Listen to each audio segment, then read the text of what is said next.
যে কথাটা আমি বলতে চেয়েছিলাম আপনাদেরকে, সেই কথাটা হলো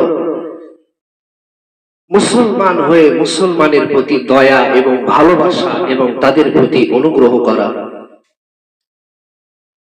আপনি মুসলমান, আর এক মুসলমান ভাই কঠিন বিপদে পড়েছে, তাকে সাহায্য সহযোগিতা করার দায়িত্ব হলো কেবল আপনার। আপনাকে আমাকে তাকে সাহায্য করতে হবে, কারণ সে মুসলমান ভাই। নবীজি বলেছেন, আল মুসলিম আখুল মুসলিম, এক মুসলমান ভাই হলো অপর মুসলমানের ভাই। এজন্য কোন মুসলমান ভাই যদি কঠিন বিপদে পড়ে, তাহলে তাকে সাহায্য সহযোগিতার জন্য এগিয়ে যেতে হবে। আমার মুসলমান বন্ধুগণ, ভালো করে দিলেন কানটা লাগায় শুনেন। হাদিস শরীফ থেকে আপনাদেরকে আলোচনা করে শোনাই।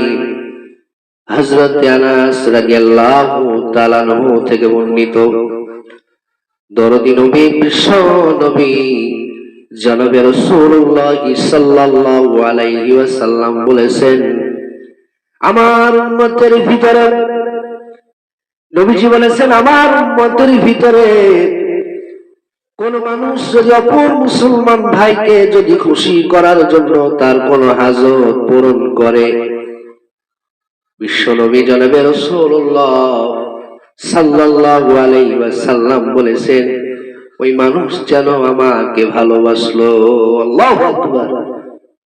তাই বিশ্বনবী জনাবে রাসূলুল্লাহ বলেছেন, আমার উম্মতের ভিতরে যদি কোন মানুষ অপর মুসলমান ভাইকে যদি সাহায্য সহযোগিতা করে, কঠিন হাজত যদি তার পূরণ করে, নবী বলেছেন সেই ব্যক্তি আমি রাসূলকে ভালোবাসলো।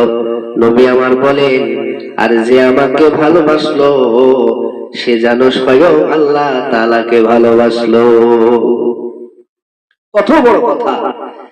এরপরে নবীজি বলেছেন, যে আমাকে ভালোবাসলো সে যেন আল্লাহ তাআলাকে ভালোবাসলো। আর যে মানুষ আল্লাহ তাআলাকে ভালোবাসলো, আল্লাহ তাআলার হুকুম হয়ে গেল, আল্লাহ তাআলা অবশ্যই অবশ্যই ওই মানুষটাকে আল্লাহ তাআলা তার জান্নাতে দিয়ে দিবেন। আল্লাহু আকবার।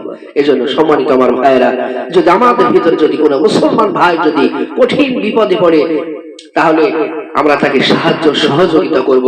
আল্লাহ পাক আমাদের সকলকে যেন সেই তৌফিকটা দান করুক। সকলে বলে আমিন। আসসালামু আলাইকুম ওয়া রাহমাতুল্লাহি ওয়া বারাকাতুহু।